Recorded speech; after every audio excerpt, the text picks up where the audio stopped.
कारवाईचा रंग बदलू देऊ नका असा उल्लेख केला जात आहे तुमच्यावर एक आरोप. बघा असं आहे की आरोप करणारे आरोप करतील. 25 वर्ष मुंबई शिवसेनेला मिळालेली आहे. आमचं मुंबईच्या लोकांवरती आजही प्रेम आहे आणि त्यांचं देखील आमच्यावर आहे.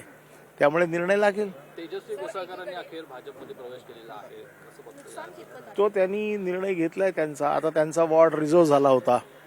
आता त्या वॉर्डातनं त्या निवडणूक लढू शकत नव्हत्या. दुसरा वॉर्ड त्यांना असं त्यांचा काय निर्णय त्यांनी का घेतला याचं उत्तर मी देऊ शकत नाही. घोसाळकर म्हणाले होते की पोराचे कान धरता येऊ शकतात.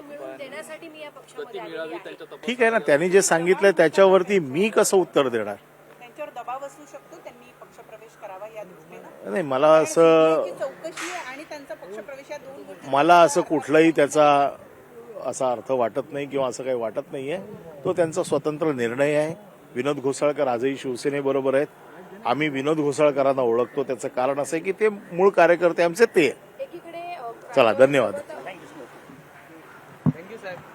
आपण ऐकलं राज ठाकरेंच्या भेटीनंतर अनिल परब यांनी आपली प्रतिक्रिया दिलेली आहे. दोन्ही पक्षाचे नेते अंतिम निर्णय कळवतील. सध्या फक्त चर्चा झाली अशी माहिती त्यांनी दिली.